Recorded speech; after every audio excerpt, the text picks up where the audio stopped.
தமிழ்நாட்டில் எஸ்ஐஆர் படிவங்களை சமர்ப்பிக்க நீட்டிக்கப்பட்ட காலம் ஞாயிற்றுக்கிழமையுடன் நிறைவடைய உள்ளது. பதிவேற்றம் செய்யும் பணிக்கான கால அவகாசம் 14ஆம் தேதி வரை நீட்டிக்கப்பட்ட நிலையில் வரைவு வாக்காளர் பட்டியலை 19ஆம் தேதியன்று தேர்தல் ஆணையம் வெளியிட உள்ளது. திருவண்ணாமலையில் துணை முதலமைச்சர் உதயநிதி ஸ்டாலின் தலைமையில் ஞாயிற்றுக்கிழமை நடைபெறும் இளைஞரணி நிர்வாகிகள் சந்திப்பு நிகழ்ச்சிக்கான ஏற்பாடுகள் கலைஞர் திடலில் நடைபெற்று வருகின்றன. வடக்கு மண்டலத்திற்கு உட்பட்ட 29 மாவட்டங்களைச் சேர்ந்த இளைஞரணி நிர்வாகிகள் சுமார் 1,30,000 பேர் கலந்து கொள்ளும் இந்த நிகழ்ச்சியில் முதலமைச்சர் பங்கேற்று உரையாற்றுகிறார். திமுக எனும் மக்கள் இயக்கத்தை அடுத்தடுத்த தலைமுறைக்கு கொண்டு சேர்க்கும் கடமை இளைஞர் அணிக்கு உண்டு என முதலமைச்சர் மு.க.ஸ்டாலின் தெரிவித்துள்ளார். திருவண்ணாமலையில் ஞாயிற்றுக்கிழமை நடைபெறவுள்ள திமுக இளைஞரணி சந்திப்பு நிகழ்ச்சிக்கு தொண்டர்களை வரவேற்று வெளியிட்டுள்ள வீடியோவில் இதனை குறிப்பிட்டுள்ளார். திமுக ஆட்சியில் ஆதி திராவிட மக்களுக்கான நலத்திட்டங்கள் முழுமையாக சென்றடைவதில்லை என எதிர்க்கட்சித் தலைவர் எடப்பாடி பழனிசாமி குற்றம் சாட்டியுள்ளார். இது தொடர்பாக அவர் வெளியிட்டுள்ள அறிக்கையில் ஆதி திராவிடர் மற்றும் பழங்குடியினர் மக்களுக்காக எவ்வித புதிய திட்டங்களும் செயல்படுத்தப்படவில்லை என அவர் விமர்சித்துள்ளார். ஆதி திராவிட நலத்துறை உணவு படிகளை முழுமையாக வழங்காததால் விடுதி காப்பாளர்கள் சொந்த பணத்தில் மாணவர்களுக்கு உணவு வழங்கி வருவதாக இபிஎஸ் குற்றம் சாட்டியுள்ளார். மேலும் ஆதி திராவிட மாணவர் விடுதிகளுக்கு வழங்க வேண்டிய நிதியை உடனடியாக விடுவிக்குமாறு தமிழக அரசுக்கு வலியுறுத்தியுள்ளார். உள்நாட்டு உற்பத்தி வளர்ச்சியில் வெளி மாநிலங்களை பின்னுக்கு தள்ளிய தமிழ்நாடு சாதனை படைத்துள்ளதாக முதலமைச்சர் மு.க.ஸ்டாலின் பெருமிதம் கொண்டார். இது தொடர்பாக அவர் வெளியிட்டுள்ள எக்ஸ் பதிவில், பெரிய மாநிலம் இல்லை, மத்திய அரசின் ஆதரவு பெருமளவு இல்லை என்ற போதும் உள்நாட்டு உற்பத்தி வளர்ச்சியில் 16% தமிழ்நாடு நம்பர் 1 என்றால் அதுதான் திராவிட மாடல் என்றார். கடந்த 3 ஆண்டுகளில் நிலையான மற்றும் மிக அதிகமான வளர்ச்சியை தமிழ்நாடு அடைந்திருப்பதாக ரிசர்வ் வங்கி தரவுகளை சுட்டிக்காட்டி முதலமைச்சர் மு.க.ஸ்டாலின் எக்ஸ் பக்கத்தில் பதிவிட்டிருக்கிறார். மேலும் 2031ஆம் ஆண்டில் இந்தியாவில் தமிழ்நாடு முதலிடத்தில் இல்லாத துறையே இல்லை என்ற நிலையை உருவாக்கி காட்டுவேன் என குறிப்பிட்டிருக்கிறார். பாஜகவுக்கு இந்த முறை 30 இடங்களை ஒதுக்க அதிமுக திட்டமிட்டிருப்பதாக தகவல் வெளியாகி இருக்கிறது. கடந்த தேர்தலோடு ஒப்பிடுகையில் கூடுதலாக 10 இடங்களை ஒதுக்க திட்டம் என கூறப்படும் நிலையில் விரைவில் ஒரு முடிவு எட்டப்படும் என எதிர்பார்க்கப்படுகிறது. அதிமுக கூட்டணியில் பாஜக 50 தொகுதிகளை கேட்பதாக தகவல் வெளியாகி இருக்கிறது. வெற்றி வாய்ப்புள்ள 70 தொகுதிகள் குறித்த பட்டியலை பாஜக எடுத்துள்ளதாகவும் கூறப்படுகிறது. 2 நாட்களுக்கு முன்பு எடப்பாடி பழனிசாமியை நயினார் நாகேந்திரன் சந்தித்து பேசியது குறிப்பிடத்தக்கது. மத்திய நிதியமைச்சர் நிர்மலா சீதாராமனை தமிழக பாஜக தலைவர் நயினார் நாகேந்திரன் சந்தித்து ஆலோசனை நடத்தினார். தமிழகத்தில் மேற்கொண்ட யாத்திரையின் போது மக்களிடமிருந்து பெறப்பட்ட கோரிக்கைகள் அடங்கிய கடிதத்தை வழங்கியதாக கூறப்படுகிறது. அதிகாரப்பூர்வமாக தேமுதிகவுடன் கூட்டணி பேச்சுவார்த்தையை யாரும் தொடங்கவில்லை என தேமுதிக பொதுச் செயலாளர் பிரேமலதா விஜயகாந்த் தெரிவித்தார். சென்னை கோயம்பேட்டில் செய்தியாளர்களை சந்தித்த அவர், யாருடன் கூட்டணி, எந்தெந்த தொகுதி, எத்தனை தொகுதி என்பது குறித்து ஜனவரி 9ஆம் தேதி தெரிவிக்கப்படும் என்றார்.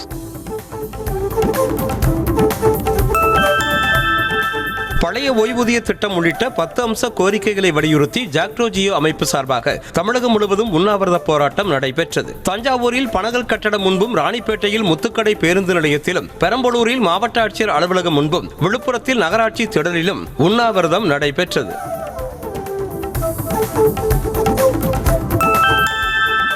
இனியும் ஏமாற்றாமல் அரசு ஊழியர்கள், ஆசிரியர்களின் அனைத்து கோரிக்கைகளையும் நிறைவேற்ற வேண்டும் என பாமக தலைவர் அன்புமணி வலியுறுத்தியுள்ளார். நிதி நெருக்கடி என்ற பழைய பல்லவியை மீண்டும் மீண்டும் பாடி அரசு ஊழியர்கள் மற்றும் ஆசிரியர்களின் கோரிக்கைகளை நிறைவேற்ற மறுப்பது ஏன் என கேள்வி எழுப்பிய அவர், இதற்கு பெயர்தானே இரட்டை வேடம் என குற்றம் சாட்டியுள்ளார்.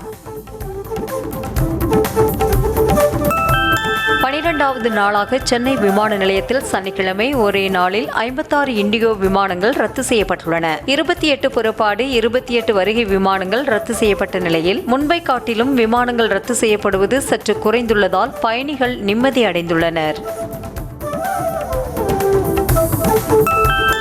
கேரள உள்ளாட்சி தேர்தலில் ஆளும் இடதுசாரி ஜனநாயக கூட்டணி பெரும்பாலான இடங்களில் பின்னடைவை சந்தித்துள்ளது. காங்கிரஸ் அங்கம் வகிக்கும் ஐக்கிய ஜனநாயக முன்னணி கூட்டணியே பெரும்பான்மையான இடங்களில் முன்னிலை பெற்று வருகிறது. திருவனந்தபுரம் மாநகராட்சி மேயர் பதவியை பாஜக கூட்டணி தன்வசப்படுத்தியுள்ளது. கேரள உள்ளாட்சி தேர்தலில் பாஜகவை வெற்றி பெற வைத்த திருவனந்தபுரம் மக்களுக்கு பிரதமர் மோடி நன்றி தெரிவித்திருக்கிறார். திருவனந்தபுரத்தில் வெற்றி பெற்றது கேரள அரசியலில் ஒரு திருப்புமுனை என்றும், மாநிலத்தின் வளர்ச்சிக்கான திட்டங்களை பாஜகவால் மட்டுமே நிறைவேற்ற முடியும் என்பதில் மக்கள் உறுதியாக இருப்பதாகவும் தனது எக்ஸ் பக்கத்தில் பதிவிட்டிருக்கிறார். கேரள உள்ளாட்சி தேர்தலில் திருவனந்தபுரத்தில் பாஜக அடைந்துள்ள வெற்றி வரலாற்று சாதனை என்று அத்தொகுதியின் காங்கிரஸ் எம்பி சசி தரூர் தெரிவித்துள்ளார். மக்கள் தீர்ப்பை மதிக்க வேண்டும் என்று கூறியுள்ள அவர், கேரளாவின் வளர்ச்சிக்காகவும் மக்களின் தேவைகளை பூர்த்தி செய்யவும் நல்லாட்சி கொள்கைகளை உறுதிப்படுத்துவதற்காகவும் நாங்கள் தொடர்ந்து பணியாற்றுவோம் என்று தெரிவித்துள்ளார். நாடாளுமன்றத்தில் தீவிரவாதிகள் தாக்குதல் நடத்திய தினத்தையொட்டி உயிரிழந்த பாதுகாப்பு படை வீரர்களுக்கு அஞ்சலி செலுத்தப்பட்டது. குடியரசு துணைத் தலைவர் CP ராதாகிருஷ்ணன், பிரதமர் மோடி உள்ளிட்டோர் மரியாதை செலுத்தினர். நாடாளுமன்ற தாக்குதலில் உயிரிழந்தவர்களுக்கு மக்களவை எதிர்க்கட்சித் தலைவர் ராகுல் காந்தி, சோனியா காந்தி உள்ளிட்டோர் அஞ்சலி செலுத்தினர். மேலும் மத்திய அமைச்சர்களும் உயிரிழந்தவர்களுக்கு வீர வணக்கம் செலுத்தினர். துபாயில் இருந்து சென்னை புறப்பட்ட ஏர் இந்தியா விமானம் திடீரென ஏற்பட்ட தொழில்நுட்ப கோளாறு காரணமாக அவசரமாக தரையிறக்கப்பட்டது. உடனடியாக தொழில்நுட்ப நிபுணர்கள் கோளாறை சரி செய்யும் பணியில் ஈடுபட்டனர். பயணிகள் 172 பேருக்கு மாற்று ஏற்பாடு செய்யப்பட்டதாக ஏர் இந்தியா நிறுவனம் தெரிவித்திருக்கிறது. மேற்கு வங்க மாநிலத்தில் SIR மூலம் சுமார் 58 லட்சத்திற்கும் அதிகமான வாக்காளர்கள் நீக்கப்பட்டிருக்கும் நிலையில் முதலமைச்சர் மமதா பானர்ஜியின் பவானிபூர் தொகுதியில் மட்டும் 44,787 வாக்காளர்கள் நீக்கப்பட்டுள்ளனர். அதே சமயம் பாஜக மாநில தலைவரும் சட்டமன்ற எதிர்க்கட்சித் தலைவருமான சுவேந்து அதிகாரியின் நந்திகிராம் தொகுதியில் வெறும் 10,599 வாக்குகள் மட்டுமே நீக்கப்பட்டுள்ளன. கொல்கத்தாவில் அமைக்கப்பட்டுள்ள தனது 70 அடி உயர சிலையை கால்பந்தாட்ட வீரர் மெஸ்ஸி காணொலி வாயிலாக திறந்து வைத்தார். பாதுகாப்பு காரணங்களுக்காக பொதுமக்களுக்கு அனுமதி மறுக்கப்பட்ட நிலையில் நடிகர் ஷாருக்கான் மற்றும் முன்னாள் கிரிக்கெட் வீரர் கங்குலி உள்ளிட்ட பிரபலங்கள் மட்டும் நிகழ்ச்சியில் பங்கேற்றனர். இது உலகிலேயே மிகப்பெரிய மெஸ்ஸியின் சிலை என்பது குறிப்பிடத்தக்கது. மேற்கு வங்க மாநிலம் கொல்கத்தாவில் உள்ள சால்ட் லேக் மைதானத்தை ரசிகர்கள் சூறையாடியதால் பரபரப்பு ஏற்பட்டது. மெஸ்ஸியை பார்க்க முடியாத விரக்தியில் கையில் கிடைத்த பொருட்களை வீசி ரகளையில் ஈடுபட்டதால் அங்கிருந்த பொருட்கள் சேதமடைந்தன. கொல்கத்தா மைதானத்தில் வெறும் 10 நிமிடங்கள் மட்டுமே இருந்த மெஸ்ஸியை சுற்றிலும் அரசியல்வாதிகளும் நடிகர்களும் நின்றிருந்ததால் ரசிகர்கள் ஆத்திரமடைந்ததாக கூறப்படுகிறது. மேலும் 25,000 ரூபாய்க்கு டிக்கெட் வாங்கியும் மெஸ்ஸி முகத்தை கூட பார்க்க முடியவில்லை என்பதால் பணமும் நேரமும் வீணாய் போனதாக ரசிகர்கள் ஆவேசமடைந்ததாக சொல்லப்படுகிறது. கொல்கத்தாவில் கால்பந்து ஜாம்பவான் மெஸ்ஸி பங்கேற்ற நிகழ்ச்சியில் ஏற்பட்ட விரும்பத்தகாத நிகழ்வுகளுக்காக மேற்கு வங்க முதல்வர் மமதா பானர்ஜி மன்னிப்பு கோரியுள்ளார். நிர்வாக குறைபாடு காரணமாக நிகழ்ந்த இந்த சம்பவத்திற்கு மெஸ்ஸியிடமும் ரசிகர்களிடமும் மன்னிப்பு கேட்டுக் கொள்வதாக அவர் தெரிவித்துள்ளார்.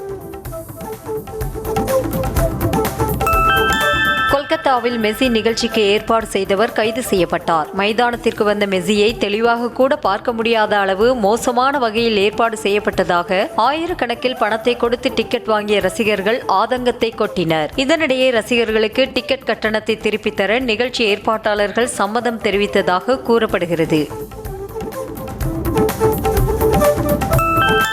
கொல்கத்தாவில் கால்பந்து ஜாம்பவான் மெஸ்ஸி தங்கியிருந்த ஹோட்டலுக்கு வெளியே திரண்டிருந்த ரசிகர்கள் மீது போலீசார் லேசான தடியடி நடத்தினர். சால்ட் லேக் மைதானத்தை மெஸ்ஸி ரசிகர்கள் சூறையாடியதால் போலீசார் முன்னெச்சரிக்கை நடவடிக்கையாக கூட்டத்தை கலைத்தனர். கொல்கத்தாவில் கால்பந்து ஜாம்பவான் மெஸ்ஸி பங்கேற்ற நிகழ்ச்சிக்கு முறையான ஏற்பாடுகளை செய்யாததை கண்டித்து போராட்டத்தில் ஈடுபட்ட ரசிகர்கள் மீது பாதுகாப்பு படையினர் தடியடி நடத்தினர். முன்னதாக நிகழ்ச்சி ஏற்பாட்டாளர்களை கண்டித்து தனியார் விடுதி முன்பு ரசிகர்கள் போராட்டத்தில் ஈடுபட்டனர். கொல்கத்தா வந்த கால்பந்து ஜாம்பவான் மெஸ்ஸியை பார்ப்பதற்காக ஒரு புதுமண தம்பதி தங்களது தேனிலவை ரத்து செய்துள்ளனர். கடந்த வெள்ளிக்கிழமை தங்களுக்கு திருமணம் நடைபெற்றதாகவும் மெஸ்ஸியை பார்ப்பதற்காக தேனிலவு திட்டத்தை ரத்து செய்துவிட்டு வந்ததாகவும் கூறியுள்ளனர்.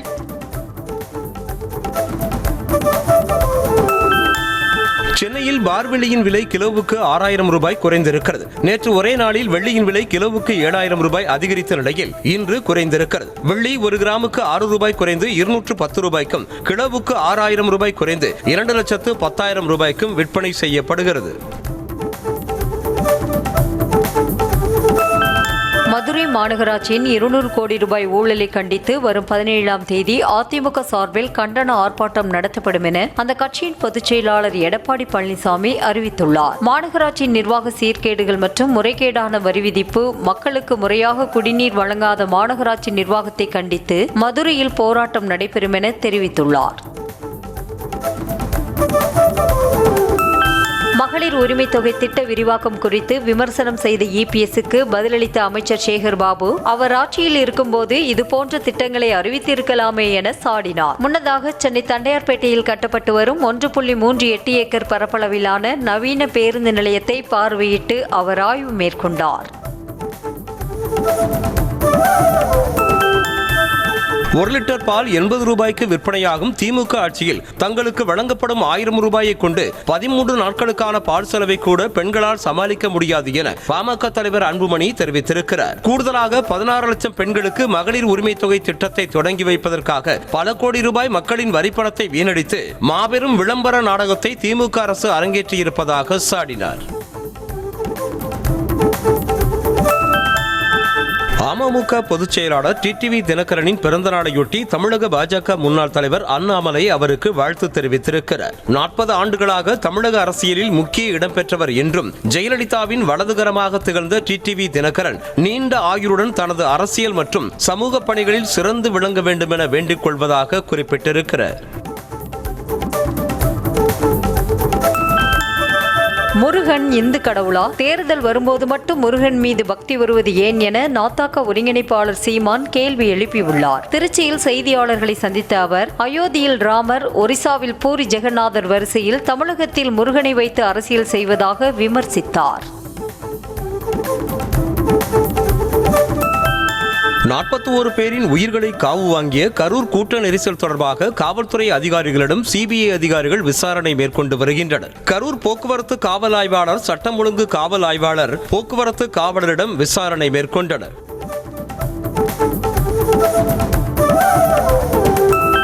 சென்னை உயர்நீதிமன்றத்தில் இருந்து கேரள உயர்நீதிமன்றத்திற்கு பணியிட மாற்றம் செய்யப்பட்ட நீதிபதி நிஷா பானு வரும் 20ஆம் தேதிக்குள் பதிலளிக்குமாறு குடியரசுத் தலைவர் உத்தரவு பிறப்பித்துள்ளார். நீதிபதி நிஷா பானுவை கேரள உயர்நீதிமன்றத்திற்கு மாற்றம் செய்து கடந்த அக்டோபர் 14ஆம் தேதி உத்தரவிட்டும் இதுவரை அவர் பதவியேற்கவில்லை.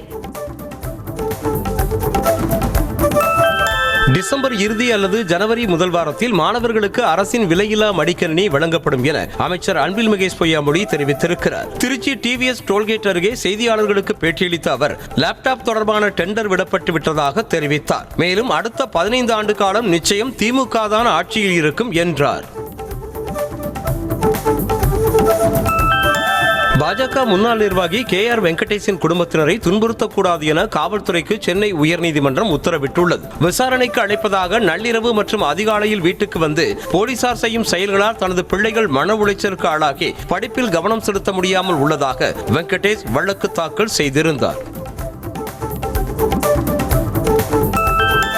மத்திய அரசின் ஆதரவு இல்லாமலேயே தமிழ்நாடு 16% பொருளாதார வளர்ச்சி அடைந்துள்ளதாக அமைச்சர் TRB ராஜா பெருமிதம் தெரிவித்துள்ளார். புதுச்சேரியில் செய்தியாளர்களை சந்தித்த அவர், 2011ஆம் ஆண்டு 13% விழுக்காடாக இருந்த பொருளாதார வளர்ச்சி தற்போது கொரோனா மற்றும் பேரிடரை எதிர்கொண்ட நிலையிலும் 16% வளர்ச்சி அடைந்துள்ளதாக கூறினார். செங்கல்பட்டு மாவட்டம் சேலையூரில் உள்ள கர்ணம் தெரு இணைப்பு சாலை ஆக்கிரமிப்பை 2 மாதங்களுக்குள் அகற்றுமாறு மாநகராட்சிக்கு சென்னை உயர்நீதிமன்றம் உத்தரவிட்டுள்ளது. சேலையூரைச் சேர்ந்த வேம்புலி என்பவர் தாக்கல் செய்த பொதுநல மனுவில் குமார் என்பவர் கர்ணம் தெரு இணைப்பு சாலையை ஆக்கிரமித்துள்ளதாகவும் மாவட்ட ஆட்சியர், மாநகராட்சி ஆணையர் ஆகியோருக்கு புகார் அனுப்பியும் எந்த நடவடிக்கையும் எடுக்கப்படவில்லை எனவும் தெரிவித்திருந்தார்.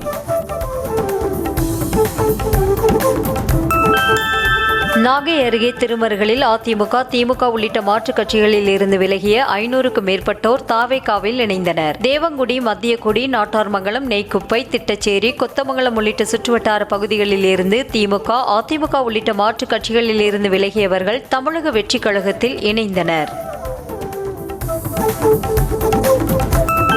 சென்னை கொருக்குப்பேட்டை ரயில் நிலையத்தில் மோதலில் ஈடுபட்ட பச்சையப்பன் மற்றும் மாநில கல்லூரி மாணவர்கள் 4 பேரை போலீசார் கைது செய்தனர். பச்சையப்பன் கல்லூரி மாணவர் சச்சின் காவல் நிலையத்தில் கையெழுத்து போட சென்றபோது மாநில கல்லூரி மாணவர்கள் பாஸ்கர், மோகன்ராஜ் மற்றும் குமார் ஆகிய 3 பேரையும் தாக்கிய நிலையில் அவர்களும் திருப்பி தாக்கியதாக கூறப்படுகிறது. மதுரை மாவட்டம் மேலூர் அடுத்த சருகு வளையப்பட்டி கிராமத்தில் கருப்பு கோயிலுக்கு சொந்தமான ஜல்லிக்கட்டு காளை உடல்நலக் குறைவால் உயிரிழந்த நிலையில் ஊர் மரியாதையுடன் நல்லடக்கம் செய்யப்பட்டது. ஆண்கள் மேல் சட்டை அணியாமலும் பெண்கள் வெள்ளை நிற புடவை அணிந்து வந்து காளைக்கு அஞ்சலி செலுத்தினர். ராணிப்பேட்டை மாவட்டம் வாலாஜப்பேட்டை காவல் நிலையத்தில் இடப்பிரச்சினை தொடர்பாக மனு அளிக்க வந்த முதியவர் காத்திருப்பு அறையில் மயங்கி விழுந்து உயிரிழந்த சம்பவம் சோகத்தை ஏற்படுத்தியுள்ளது. அதே பகுதியை சேர்ந்த ஆறுமுகம் அடகு கடையில் பணியாற்றி வந்தது குறிப்பிடத்தக்கது. நெல்லை மாவட்டம் பாபநாசம் அடுத்த அணவன் குடியிருப்பு பகுதிக்குள் புகுந்த கரடி பாத்திரங்களை உருட்டிவிட்டு சென்ற வீடியோ காட்சி வெளியாகியுள்ளது. இதனால் அச்சமடைந்துள்ள பொதுமக்கள் வனத்துறை சார்பில் நடவடிக்கை எடுக்க வேண்டுமென கோரிக்கை விடுத்துள்ளனர்.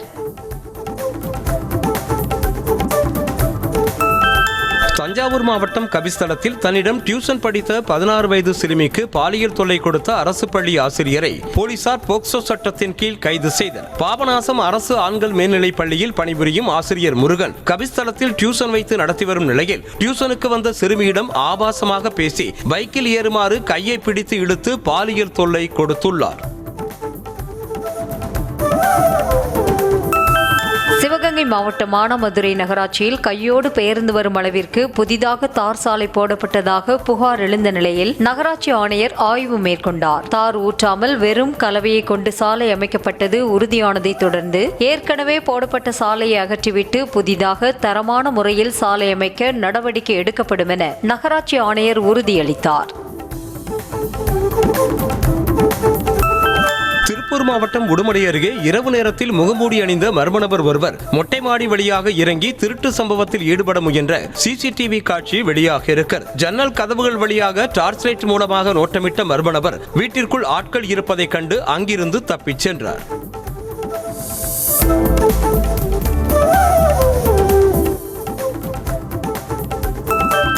கொடைக்கானல் மலையில் உறைபனி பொழிவு அதிகரித்துள்ள நிலையில் புல்வெளிகள் செடிகளில் பனி படர்ந்து வெண் முத்துக்கள் போல ரம்மியமாக காட்சியளிக்கின்றது. பனிமூட்டத்துடன் கூடிய இயற்கை எழிலை ரசித்தபடியே ஏரிச்சாலையில் பொதுமக்கள் நடைபயிற்சி மற்றும் சைக்கிள் சவாரி செய்தனர். நீலகிரி மாவட்டம் உதகை சுற்றுவட்டார பகுதிகளில் உறைபனி சீசன் தொடங்கிவிட்ட நிலையில் நிலங்களில் பனித்துகள்களை போர்த்தியதை போன்று ரம்மியமாக காட்சியளித்தது. உதகையில் கடும் பனிப்பொழிவு நிலவும் நிலையிலும் புல்வெளிகளிலும் வாகனங்களிலும் பனித்துகள்கள் படர்ந்தன. நீர்நிலைகளில் பனிமூட்டம் சூழ்ந்தது ரம்மியமாக காட்சியளித்தது.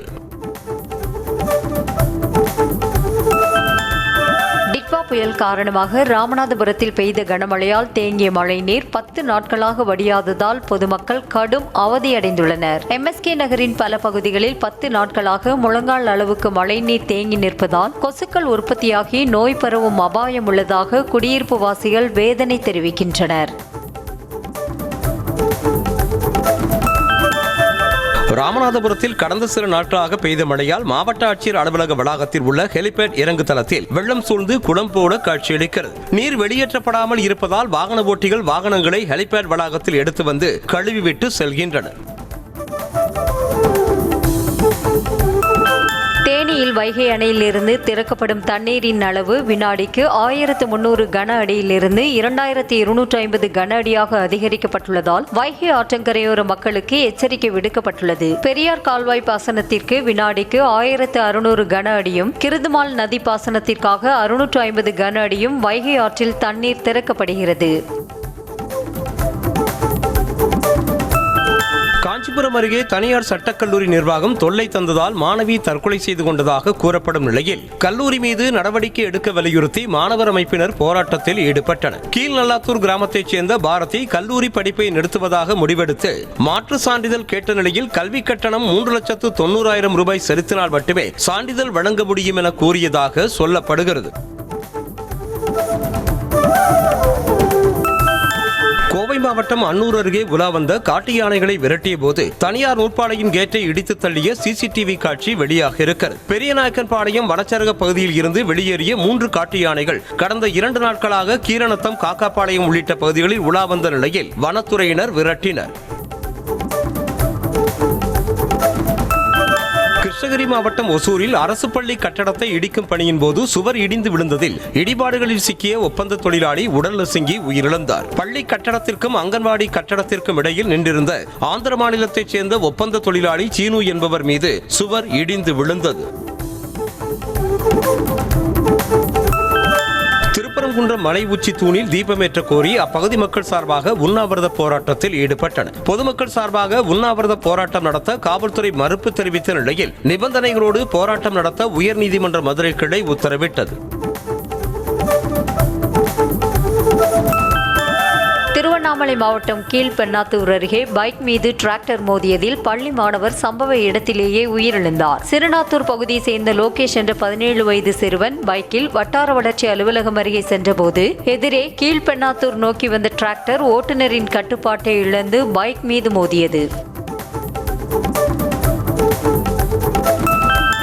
விருதுநகர் மாவட்டம் சிவகாசியில் இளம்பெண் தற்கொலை செய்த நிலையில் உதவி ஆய்வாளராக பணியாற்றும் அவரது கணவரை கைது செய்ய வலியுறுத்தி பெண்ணின் உறவினர்கள் சாலை மறியல் போராட்டத்தில் ஈடுபட்டனர். சாத்தூர் காவல் நிலையத்தில் பணியாற்றும் அருண்குமார் இளவரசி என்பவரை காதல் திருமணம் செய்து இந்த தம்பதிக்கு 3 வயதில் பெண் குழந்தை உள்ள நிலையில் இளவரசி தூக்கிட்டு தற்கொலை செய்து கொண்டதாக கூறப்படுகிறது. காஞ்சிபுரத்தில் குண்டும் குழியுமாக உள்ள சாலைகளை சீரமைத்து தார் சாலை போடப்பட்டு வரும் நிலையில் நெல்லுக்கார தெருவில் உள்ள தனியார் உணவக கார் பார்க்கிங்கிற்கும் சேர்த்து தார் சாலை போடப்பட்டது ஏன் என கேள்வி எழுந்திருக்கிறது. அதிகாரிகள் தங்களுடைய ஆதாயத்திற்காக தனியார் உணவக பார்க்கிங்கிற்கும் சேர்த்து தார் சாலை அமைத்திருப்பதாக பொதுமக்கள் குற்றம் சாட்டியுள்ளனர். கன்னியாகுமரி மாவட்டம் குளச்சல் அருகே மீனவர் வலையில் சிக்கி கரை ஒதுங்கிய ராட்சத திமிங்கலத்துடன் மக்கள் புகைப்படம் எடுத்துக் கொண்டனர். காலநிலை மாற்றத்தால் சமீப காலமாக ராட்சத திமிங்கலங்கள் மற்றும் புள்ளி சுறா மீன்கள் அடிக்கடி கரை ஒதுங்கி வருகின்றன.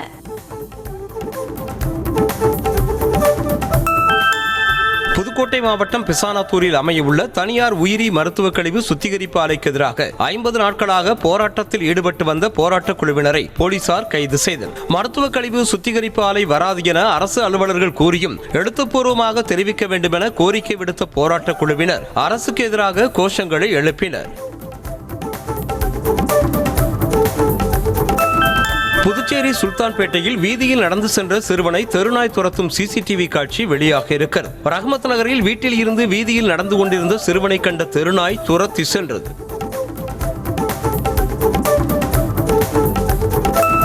ராமநாதபுரம் மாவட்டம் தங்கச்சிமடம் அருகே சேதமடைந்த மின்கம்பத்தை மாற்றி அமைத்து தர வேண்டும் என அப்பகுதி மக்கள் கோரிக்கை விடுத்தனர். ஏகாந்த ராமர் கோயில் பகுதியில் மின்கம்பம் ஒன்று சிமெண்ட் பூச்சிகள் விழுந்து இரும்பு கம்பிகள் வெளியே தெரியும் அளவிற்கு சேதமடைந்து காணப்படுகிறது. சிவகங்கையில் காலாவதியான மருந்து பாட்டில்கள் மற்றும் மருத்துவ கழிவுகளை இஎஸ்ஐ மருத்துவமனை ஊழியர்கள் குப்பையில் கொட்டி செல்வதால் நோய் தொற்று ஏற்படும் அபாயம் உள்ளதாக புகார் எழுந்திருக்கிறது. இஎஸ்ஐ மருத்துவமனையில் காலாவதியான மருந்து பாட்டில்கள், சிகிச்சைக்கு பயன்படுத்தப்பட்ட மருத்துவ கழிவுகள் ஆகியவற்றை அங்கு பணிபுரியும் ஊழியர்கள் குப்பையில் கொட்டி சென்றதாக மக்கள் குற்றம் சாட்டினர். தென்காசி மாவட்டம் வாசுதேவநல்லூர் அருகே 12 லட்சம் ரூபாய் மதிப்பீட்டில் கட்டப்பட்டுள்ள கழிப்பிட கட்டடத்தின் பணி நிறைவடைந்து 3 மாதங்களாகியும் திறக்கப்படவில்லை என அப்பகுதி மக்கள் குற்றம் சாட்டினர். செவல் கிராமம் வழியாக செல்லும் சாலையில் பொதுமக்களுக்காக கழிப்பிட கட்டடம் கட்டப்பட்டது. சபரிமலையில் தரிசனம் முடித்துவிட்டு திருச்செந்தூர் முருகன் கோயிலுக்கு தரிசனம் செய்ய வந்த ஐயப்ப பக்தர்களின் வேன் பைக் மீது மோதியதில் ஒருவர் நிகழ்விடத்திலேயே உயிரிழந்தார். காஞ்சிபுரம் மாவட்டத்தை சேர்ந்த ஐயப்ப பக்தர்கள் 16 பேருடன் வந்த வேன் திருச்செந்தூர் சாலையில் ராணி மகாராஜபுரம் விளக்கு அருகே சென்றபோது எதிரே வந்த பைக் மீது மோதியது. கோவை மாவட்டம் ஆல்பாறை அடுத்த ஐயப்பாடி எஸ்டேட் பகுதியில் டாடா காஃபி எஸ்டேட்டிற்கு உரமேற்றி வந்த லாரி கட்டுப்பாட்டை இழந்து சாலையில் கவிழ்ந்து விபத்துக்குள்ளானது. உரமூட்டைகள் எவ்வித சேதமுமின்றி சாலையில் சரிந்த நிலையில் லாரி ஓட்டுநர் முருகன் நல்வாய்ப்பாக லேசான காயங்களுடன் உயிர் தப்பினார். கடலூர் மாவட்டம் வேப்பூர் அருகே முறையான பராமரிப்பு இல்லாததால் சேதமடைந்து காணப்படும் மேல்நிலை நீர்த்தேக்க தொட்டி எந்த நேரத்திலும் இடிந்து விழும் அபாயம் உள்ளதாக கிராம மக்கள் அச்சம் தெரிவித்துள்ளனர். மேல்நிலை நீர்த்தேக்க தொட்டியை இடித்துவிட்டு புதிதாக கட்டித்தரும்படி பலமுறை மனு அளித்தும் அதிகாரிகள் நடவடிக்கை எடுக்கவில்லை என பொதுமக்கள் குற்றம் சாட்டினர். சென்னை பரங்கிமலை கண்டோன்மெண்ட் நிர்வாகத்திற்குட்பட்ட திரிசூலம் அருமனை சாவடி பகுதியில் அனுமதியின்றி குடிநீர் இணைப்பு எடுத்த குடும்பத்தினர் அதனை தட்டி கேட்ட பணியாளர்களை கத்தியை காட்டி மிரட்டி வாக்குவாதத்தில் ஈடுபட்ட வீடியோ வெளியாகியுள்ளது. ஜெயக்குமார் என்பவர் தனக்கு சொந்தமான வீடுகளை வாடகைக்கு விட்டுள்ள நிலையில் அனுமதியின்றி கண்டோன்மெண்ட் குடிநீர் குழாயில் இணைப்பு கொடுத்து பயன்படுத்தியதாக கூறப்படுகிறது. சென்னை வியாசர்பாடியில் ரியல் எஸ்டேட் அதிபரின் காரை பறித்த வழக்கில் வடசென்னை மேற்கு மாவட்ட இளைஞர் காங்கிரஸ் தலைவர் பிரகாஷ் என்பவரை போலீசார் கைது செய்தனர். செங்கோடன் என்பவரின் நிலத்தை லோகநாதன் விற்றுக் கொடுத்த நிலையில் தனக்கு தெரியாமல் விற்றதாக செங்கோடனின் மருமகள் பாரதி தகராறு செய்ததாக கூறப்படுகிறது. ஈரோடு மாவட்டம் தாளவாடி அருகே காட்டு யானை தாக்கி ஒருவர் படுகாயமடைந்த நிலையில் சம்பவ இடத்திற்கு வந்த வனத்துறையினரை வழிமறித்து பொதுமக்கள் முற்றுகை போராட்டத்தில் ஈடுபட்டதால் பரபரப்பு ஏற்பட்டது. சோழகர் தொட்டி கிராமத்தில் உள்ள ஆளுமாதா என்பவர் சாலையில் நடந்து சென்றபோது விவசாய நிலத்தில் இருந்து திடீரென சாலையை கடந்து சென்ற யானை தாக்கியது. தேனி மாவட்டம் ஆண்டிப்பட்டி பகுதியில் செண்டு பூக்களுக்கு உரிய விலை கிடைக்காததால் கவலையடைந்த விவசாயிகள் பூக்களை சாலையோரத்தில் கொட்டி சென்றனர். தெப்பம்பட்டி சாலையில் உள்ள மலர் சந்தைக்கு கொண்டு செல்லப்பட்ட செண்டு பூக்கள் 1 கிலோ 10 ரூபாய்க்கு கூட ஏலம் போகாததால் பல மணி நேரம் காத்திருந்தும் விவசாயிகள் ஏமாற்றமடைந்தனர். நெல்லை டவுன் மார்க்கெட் சாலையில் படுத்து உருண்டு போராட்டத்தில் ஈடுபட்ட முன்னாள் மேயரால் பரபரப்பு ஏற்பட்டது. மாநகராட்சி புதிய மார்க்கெட்டில் வாடகை கூடுதலாக இருப்பதால் வாடகையை குறைத்து மறு ஏலமிட வியாபாரிகள் வலியுறுத்தியும் இதுவரை நடவடிக்கை எடுக்கப்படவில்லை என கூறப்படுகிறது. தூத்துக்குடி மாவட்டம் திரேஸ்புரம் கடற்கரையில் இருந்து இலங்கைக்கு கடத்த முயன்ற 50 லட்சம் ரூபாய் மதிப்பிலான பீடி இலைகளை கடலோர காவல்படை போலீசார் பறிமுதல் செய்தனர். போலீசாருக்கு கிடைத்த ரகசிய தகவலின் அடிப்படையில் திரேஸ்புரம் கடற்கரையில் சோதனை செய்தபோது அங்கு படகு மூலம் இலங்கைக்கு கடத்துவதற்காக 81 பண்டில்களில் வைக்கப்பட்டிருந்த 2835 கிலோ பீடி இலைகளை கண்டறிந்தனர். திருவண்ணாமலை மாவட்டம் வந்தவாசி அருகே நேருக்கு நேராக மோதிய 2 கார்கள் மீது பின்னால் வந்த ஆட்டோவும் மோதியதில் 2 பேர் உயிரிழந்தனர். மேலும் 13 பேர் பலத்த காயமடைந்து வந்தவாசி அரசு மருத்துவமனையில் சேர்க்கப்பட்டு சிகிச்சை பெற்று வருகின்றனர். சென்னையைச் சேர்ந்த அன்சர் உட்பட 4 பேர் திருவண்ணாமலைக்கு சென்றுவிட்டு காரில் ஊர் திரும்பிய போது இந்த விபத்து நிகழ்ந்திருக்கிறது. உத்தரப்பிரதேச மாநிலம் நொய்டாவில் கடும் பனிமூட்டம் காரணமாக தேசிய நெடுஞ்சாலையில் கார், லாரி என 10க்கும் மேற்பட்ட வாகனங்கள் அடுத்தடுத்து மோதிக்கொண்டு விபத்தில் சிக்கின. விபத்தில் பலர் காயமடைந்த நிலையில் சுமார் 1 கிலோமீட்டர் தூரம் வரை வாகனங்கள் அணிவகுத்து நின்றன. உத்தரகாண்டில் பயிற்சி நிறைவு விழாவில் கண்களை கவர்ந்த இளம் ராணுவ வீரர்களின் மிடுக்கான அணிவகுப்பு நிகழ்ச்சி நடைபெற்றது. அதேபோல ஹைதராபாத்தில் நடைபெற்ற நிகழ்ச்சியில் விமானப்படை பயிற்சி வீரர்களின் மரியாதையை முப்படைகளின் தலைமை தளபதி அனில் சௌஹான் ஏற்றுக்கொண்டார். தலைநகர் டெல்லியில் காற்றின் தரம் மிக மோசமான நிலையை எட்டியிருக்கிறது. மத்திய டெல்லியில் காற்றின் தரக்குறியீட்டு எண் 417 புள்ளிகளாக பதிவாகி இருப்பதாக மத்திய மாசு கட்டுப்பாட்டு வாரியம் தெரிவித்துள்ளது. காசிப்பூர் பகுதியிலும் காற்றின் தரக்குறியீடு 435 பதிவாகி இருக்கிறது. உத்தரப்பிரதேசம், பீகார், மத்திய பிரதேசம் உள்ளிட்ட 4 மாநிலங்களில் IAS அதிகாரி போல் நாடகமாடி மக்களை ஏமாற்றிய நபரை போலீசார் கைது செய்தனர். கடந்த 6 மாதங்களாக அரசு வாகனத்தில் உலா வந்த இவன் மாதம் 30,000 ரூபாய் சம்பளத்திற்கு 10 பேரை துப்பாக்கியோடு பாதுகாவலர்களாக நியமித்ததும் தெரிய வந்தது. பஞ்சாப் மாநிலம் லுதியானாவில் வாகனத்தை வழிமறித்து திருட முயன்ற மர்ம நபர்களிடமிருந்து 2 பெண்கள் தைரியமாக போராடி தப்பிய CCTV காட்சி வெளியாக இருக்கிறது. ஸ்கூட்டியில் சென்று கொண்டிருந்த பெண்களை பைக்கில் வழிமறித்த 2 பேர் பையை பிடுங்க முயற்சி செய்தனர்.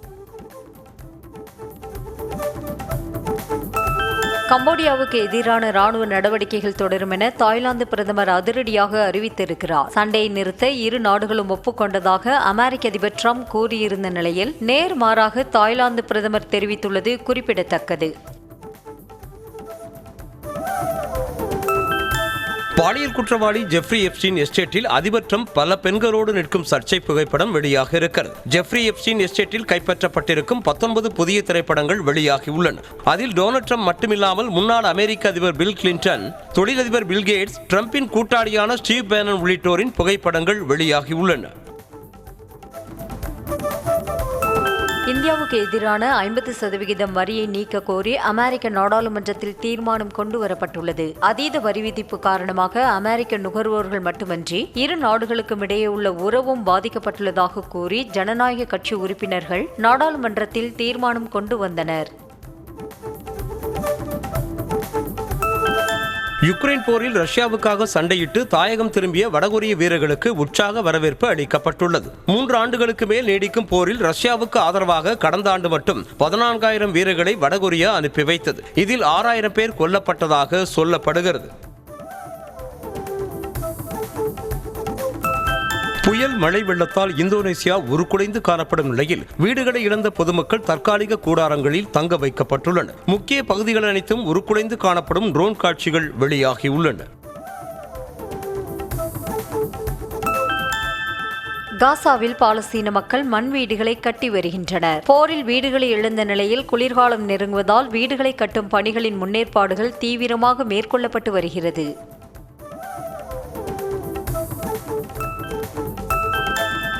இந்திய கிரிக்கெட் வீரர் ஸ்ரேயஸ் ஐயரும் தானும் காதலித்து வருவதாக பரவிய வதந்திகளுக்கு நடிகை மிருனால் தாக்கூர் முற்றுப்புள்ளி வைக்கும் விதமாக பதிலளித்திருக்கிறார். பிரபலங்களாக இருப்பவர்களுக்கு விமர்சனங்களும் வதந்திகளும் வாழ்க்கையின் ஒரு பகுதியாக மாறிவிடும் என்றும், ஆரம்ப காலங்களில் அவை தனக்கு சிரமமாக இருந்தது, ஆனால் தற்போது எளிதாக கடந்து செல்ல கற்றுக்கொண்டதாகவும் தெரிவித்துள்ளார்.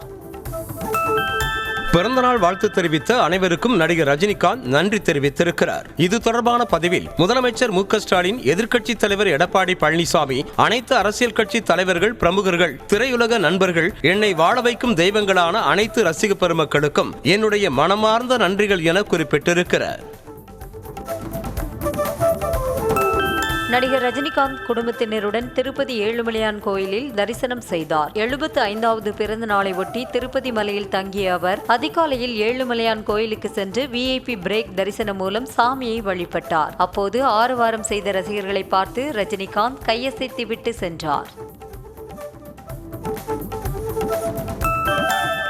மலேசியாவில் நடைபெற்ற கார் பந்தய போட்டியில் தனது கார் பாதியில் பழுதாகி நின்றது தொடர்பாக கவலைப்பட ஒன்றுமில்லை என நடிகர் அஜித்குமார் தெரிவித்துள்ளார். பந்தயம் என்றால் அதுதான், அது சோர்வடைய செய்கிறது என்றாலும் எப்போதும் இன்னொரு போட்டி இருக்கும் என்றும் அவர் கூறியுள்ளார். நடிகை ஸ்ரீலீலா மலேசியாவில் நடிகர் அஜித்குமாரை சந்தித்து செல்ஃபி எடுத்துக் கொண்டார். இது தொடர்பான புகைப்படங்கள், வீடியோக்கள் வெளியான நிலையில் இயக்குனர் ஆதிக் ரவிச்சந்திரனும் உடன் இருந்ததால் இது AK-64 படத்தின் ஒத்திகையா என ரசிகர்கள் கேள்வி எழுப்பி வருகின்றனர். வெற்றிமாறன் இயக்கத்தில் உருவாகி வரும் அரசன் திரைப்படத்தின் படப்பிடிப்பு தளத்தில் நடிகர் சிலம்பரசன் ரசிகர்களை சந்தித்தார். விருதுநகர் மாவட்டம் சாத்தூரில் படப்பிடிப்பு நடைபெற்று வரும் பகுதியில் சிம்புவை சந்தித்து புகைப்படம் எடுத்துக் கொண்டனர்.